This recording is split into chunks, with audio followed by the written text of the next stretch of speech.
Exercise 13.3 का introduction video मैं already upload कर रखा हूँ, जिसमें मैंने partition of sample space, theorem of total probability, Bayes theorem, इन सारे टॉपिक को बहुत अच्छे तरीके से समझाया था। साथ में मैंने बेस थ्योरम पे आधारित कुछ एग्जांपल्स को भी सॉल्व करवाया था। अगर आप लोग इस एक्सरसाइज की इंट्रोडक्शन वीडियो को नहीं देखे हैं तो प्लीज़ पहले इंट्रोडक्शन वीडियो को देखिए। इंट्रोडक्शन वीडियो का लिंक मैं डिस्क्रिप्शन में दे दूंगा, ठीक है।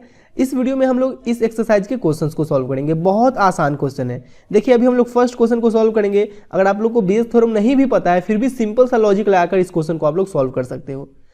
क्वेश्चन में बोला जा रहा है an urn contains 5 red and 5 black balls. सबसे पहले तो हम लोग एक ट्री बनाते हैं। एक अर्न में 5 रेड एंड 5 ब्लैक बॉल्स है, ठीक है। A ball is drawn at random, its color is noted and is returned to the urn. Moreover, 2 additional balls of the color drawn are put in the urn and then a ball is drawn at random. सबसे पहले question को अच्छे से समझिए। एक earn में 5 red and 5 black ball है।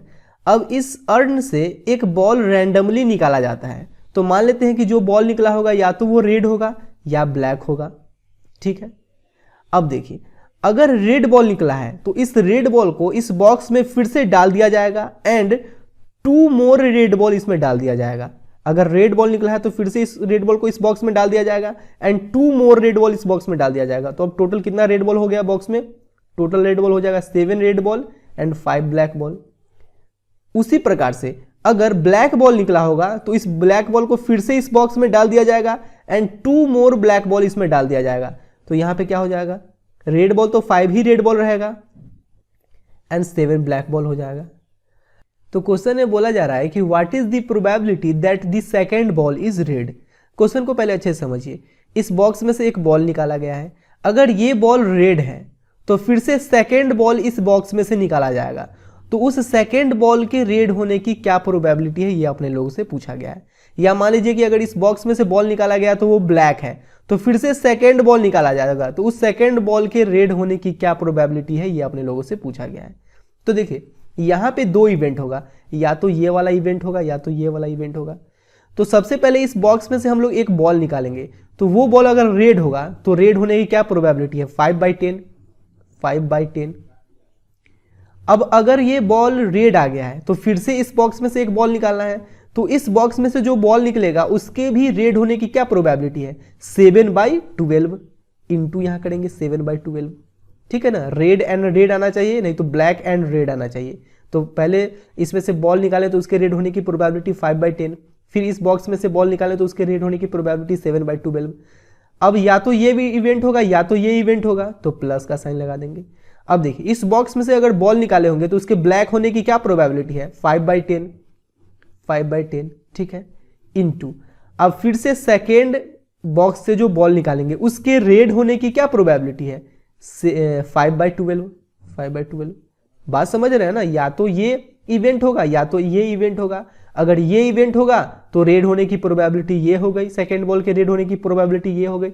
अगर ये इवेंट होगा तो सेकेंड बॉल के रेड होने की प्रोबेबिलिटी ये हो गई। अब इस दोनों को ऐड कर देंगे, यही तो आंसर आ जाएगा। देखिए 5 2 10, 7/24 प्लस 5 2 10, 5/24, 24 एलसीएम हो जाएगा 7 5 12 यानी कि 1/12 2 24 1/2, यही आंसर है। यानी कि सेकेंड बॉक्स से रेड बॉल निकले इसकी प्रोबेबिलिटी 1/2 है। कितना आसान है, कुछ है क्या इसमें मुश्किल? कुछ बेस थ्योरम का यूज हुआ है, बस लॉजिक लगाना है, सिंपल सा लॉजिक। अब सेकंड क्वेश्चन को सॉल्व करते हैं। सेकेंड क्वेश्चन में बोला जा रहा है ए bag contains 4 red and 4 black balls, another bag contains 2 red and 6 black balls, one of the 2 bags is selected at random and a ball is drawn from the bag which is found to be red। देखिए यहाँ पे 2 bag का जिक्र किया गया है। मान लेते हैं कि ये बैग 1 है, ये बैग 2 है। बैग 1 में 4 रेड एंड 4 ब्लैक बॉल्स है, बैग 2 में 2 रेड एंड 6 ब्लैक बॉल्स है। अब इस दोनों बैग में से किसी एक बैग को रैंडमली चूज किया जाता है और जो बैग चूज किया जाता है उसमें से एक बॉल निकाला जाता है जो कि रेड है, यहाँ पे बोल दिया गया है, ठीक है। इस दोनों में से कोई एक बैग रैंडमली चूज किया जाता है, उसमें से एक बॉल निकाला जाता है, जो बॉल निकलता है वो रेड है। तो बोला जा रहा है find the probability that the ball is drawn from the first bag, यानी कि वो जो रेड बॉल निकला है वो फर्स्ट बैग से निकला हो, इसकी क्या प्रोबेबिलिटी है ये अपने लोग को बताना है। सिंपल सा बात है। देखिए यहाँ पे जो इवेंट दे दिया गया है उसको हम लोग इवेंट ए मान लेंगे। जो बॉल निकला है वो बॉल रेड है, ये अपने लोग को बता दिया गया है, तो हम लोग इसको इवेंट ए मान लेते हैं। Event A equal to drawn ball is red. ठीक है, जो इवेंट के बारे में अपने लोग को बता दिया गया है उसको हम लोग इवेंट ए मान लेंगे। अब इस दोनों बैग में से कोई एक बैग सिलेक्ट करना है, तो मान लेते हैं कि E1 इवेंट जो है ये बैग 1 सिलेक्ट करने के बारे में बता रहा है, एंड E2 इवेंट जो है ये बैग 2 सिलेक्ट करने के बारे में बता रहा है। ठीक है, अब अपने लोग को क्या निकालना है, find the probability that the ball is drawn from the first bag. देखिए find the probability that is the ball is drawn from the first bag, यानी कि अपने लोग को निकाला है probability of E1 when event A has already occurred. यानी कि अगर रेड बॉल निकल चुका है तो वो रेड बॉल E1 यानी कि फर्स्ट बैग से निकला हो, इसकी क्या प्रोबेबिलिटी है ये अपने लोग को बताना है। तो सिंपल सा बेस फॉर्मूला हम लोग अप्लाई करेंगे। बेस फॉर्मूला नहीं भी याद है फिर भी सॉल्व हो जाएगा। सबसे पहले यहाँ पे हम लोग बेस फॉर्मूला अप्लाई करते हैं, फिर बिना फॉर्मूला कैसे सॉल्व होगा वो मैं बताऊंगा। देखिए अगर probability of E1 by A है तो फॉर्मूला अप्लाई करने का सिंपल सा क्या तरीका है, देखिए जैसे यहाँ पे E2 बाई ए है तो probability of E2 into probability of A by E2 लिखेंगे। तो यहाँ पे हम लोग क्या लिखेंगे, probability of E1 into probability of A by E1, ठीक है, अपॉन प्रोबेबिलिटी ऑफ, इसी को लिख लेंगे E1 into probability of A by E1 plus, अब देखिए जितना इवेंट है उतना तक जाना है। जैसे यहाँ n इवेंट है तो n तक गया है, तो यहाँ पे 2 इवेंट है तो हम लोग E2 तक आएंगे। तो प्रोबेबिलिटी ऑफ यहाँ पे लिखिए 2 इवेंट है ना यहाँ तक पे, तो probability of E2 into probability of A by E2। देखिए अब ये तो फॉर्मूला रहा। अगर मान लीजिए फॉर्मूला याद नहीं है तो अपने लोग को ऊपर ये फॉर्मूला तो याद हुई होगा कि ऊपर number of favourable outcomes upon total number of possible outcomes. अपने लोग को फेवरेबल आउटकम क्या है, यानी कि अपने लोग को क्या चाहिए, अपने लोग को यही ना चाहिए कि जो बॉल निकला है रेड बॉल वो फर्स्ट बैग में से आया हो। अपने लोग को तो यही ना चाहिए कि जो रेड बॉल निकला है वो फर्स्ट बैग में से आया हो, तो फेवरेबल आउटकम तो यही होगा। तो सबसे पहले फर्स्ट बॉल को सिलेक्ट करने की क्या प्रोबेबिलिटी होगी, 1/2। अब फर्स्ट बॉल सिलेक्ट हो गया है तो इसमें से रेड बॉल आने की क्या प्रोबेबिलिटी होगी, 4/8 अपॉन, अब total number of possible outcomes, तो हो सकता है कि हम लोग फर्स्ट बैग सिलेक्ट किए हों तो ये प्रोबेबिलिटी हो जाएगा 1/2 इंटू 4/8, या यानी कि प्लस हो सकता है कि सेकंड बॉल से सिलेक्ट की हो तो सेकंड बॉल के सिलेक्ट होने की प्रोबेबिलिटी क्या हो जाएगी, 1/2 इंटू, अब अगर सेकंड बॉल सिलेक्ट की हो तो इसमें से भी रेड बॉल ही निकालना है, ये तो क्लियर है कि रेड बॉल ही निकालना है, तो इसमें से रेड बॉल आने की प्रोबेबिलिटी क्या हो जाएगी, 2/8। यही तो अपने लोग का आंसर है और यही फॉर्मूला भी है। अगर यहाँ पे हम लोग निकालते प्रोबेबिलिटी ऑफ E1 यानी कि फर्स्ट बैग सिलेक्ट करने की प्रोबेबिलिटी निकालते तो 1/2 ही आता। अब probability of A by E1 यानी कि अगर फर्स्ट बैग सिलेक्ट कर चुके हैं तो ए यानी कि रेड बॉल आने की क्या प्रोबेबिलिटी होगी, तो फर्स्ट बैग में से रेड बॉल आने की प्रोबेबिलिटी हो जाएगी 4/8।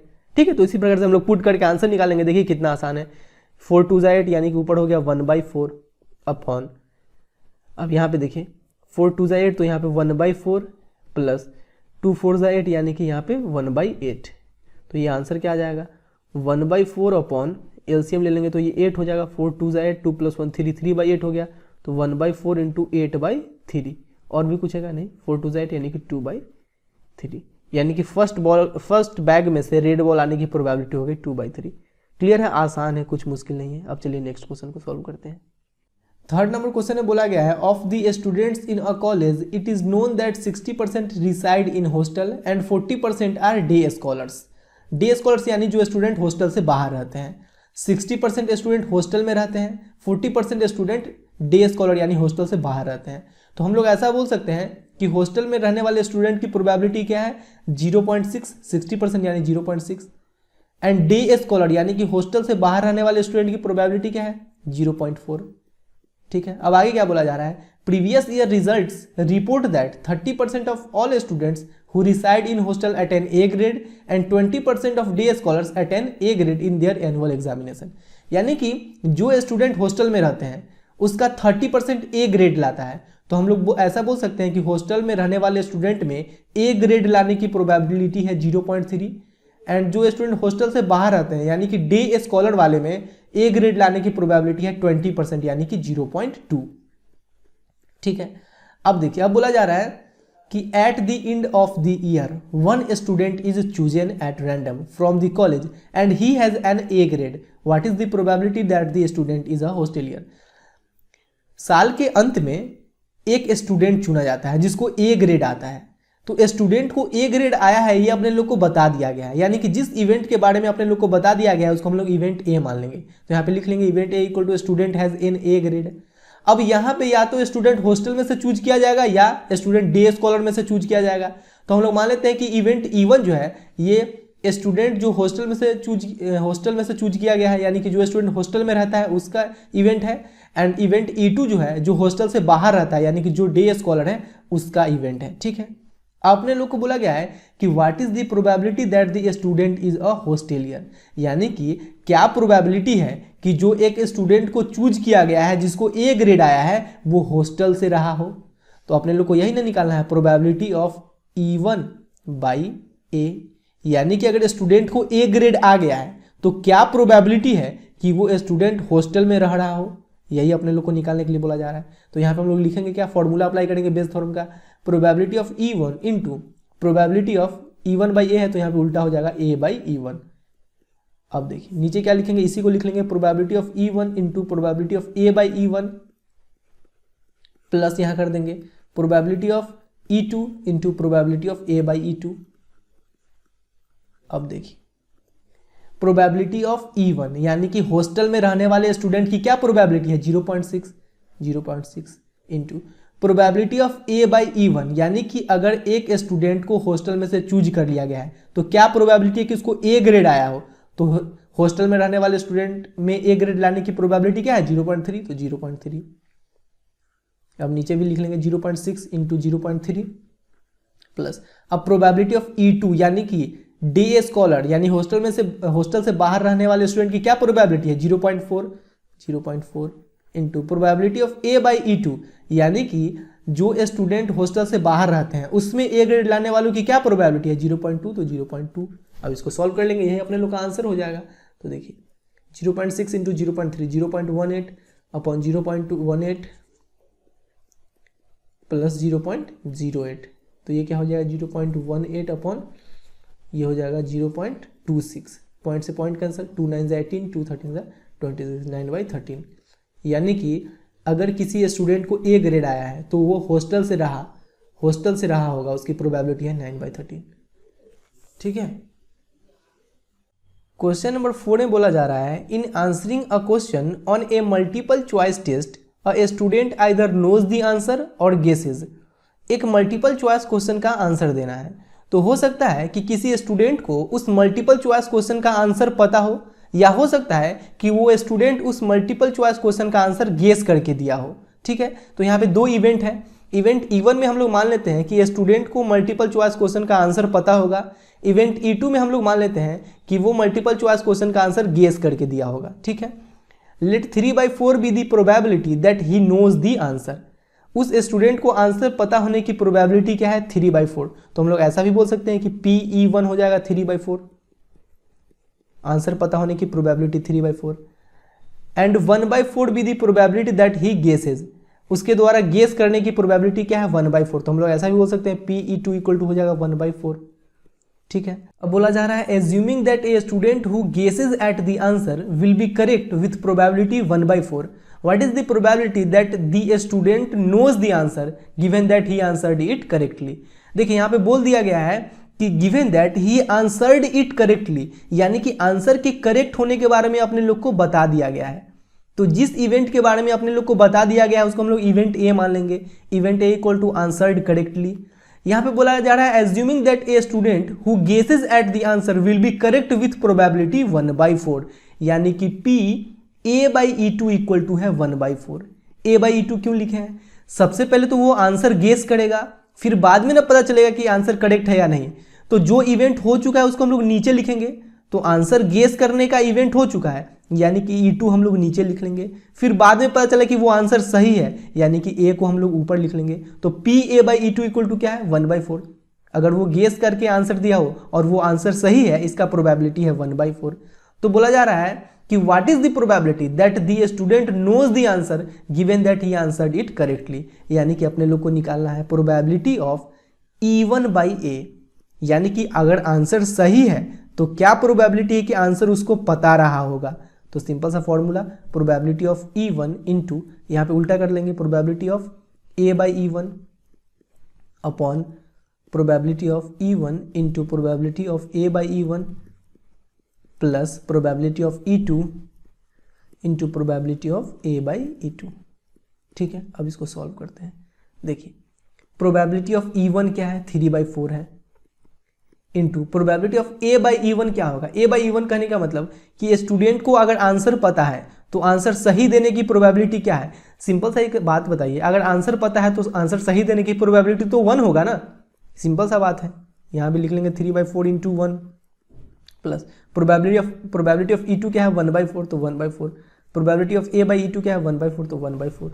इसको सॉल्व कर लेंगे तो देखिए E1/A 3/4 प्लस 1/16।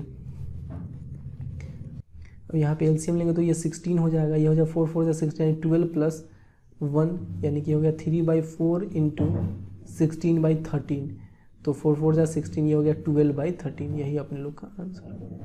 ठीक है, क्वेश्चन नंबर 5 में बोला जा रहा है a laboratory blood test is 99% effective in detecting a certain disease when it is in fact present. However, the test also yields a false positive result for 0.5% of the healthy person tested.